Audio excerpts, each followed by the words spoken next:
For more than 100 years, the Boeing company has led international aviation. To this day, as measured by dollar amounts, Boeing remains America's single largest foreign exporter. But now, like so many American institutions, Boeing is in trouble. Last year, the company's latest generation of 737 airplanes was grounded worldwide following several horrifying crashes. There's still no sign the planes will be allowed back in the air anytime soon. Production is being suspended. In business terms, this is a disaster, both for the company and for the airlines. How did it happen? Well, at least part of the responsibility lies with CEO Dennis Muilenburg, who has been in charge at Boeing since 2015. Fittingly, Muilenburg is now being fired, which on the face of it sounds like good news. Someone in corporate America is finally being held accountable for screwing up.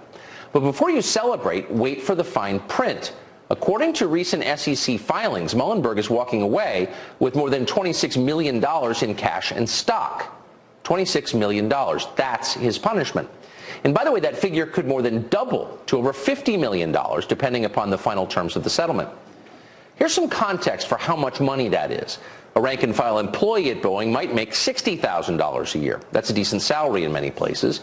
It would take a worker more than 400 years to earn as much as the supposedly disgraced Dennis Muilenburg is getting in his severance package.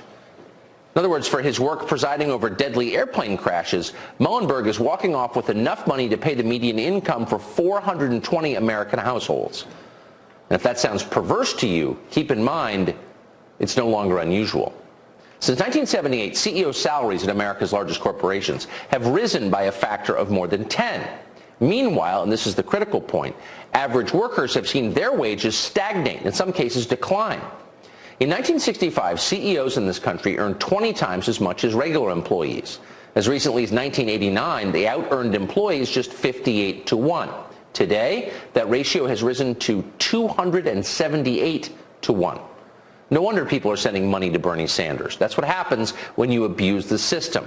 You discredit capitalism, and big business has in many cases done exactly that. Now keep in mind, this isn't happening everywhere on the globe. In Europe, for example, the disparities are much less stark.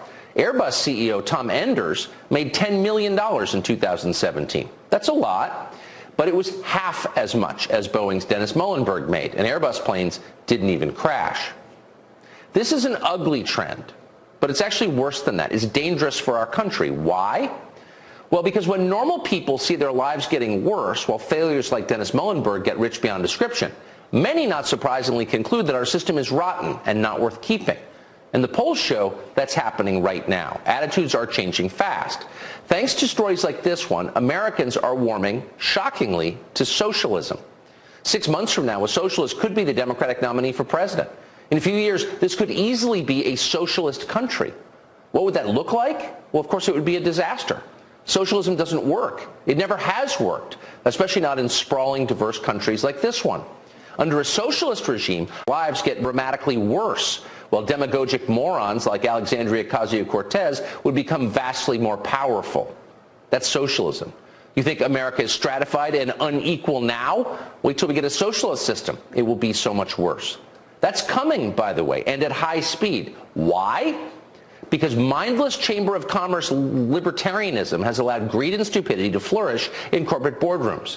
And unless we rein that in immediately, right now, we're going to lose the system that made this country great. As of tonight, America is sending thousands of additional troops to the Middle East, but the Iraqi government may soon say that they are not welcome there. So what will happen next? We'll tell you as our coverage of the Iran crisis continues.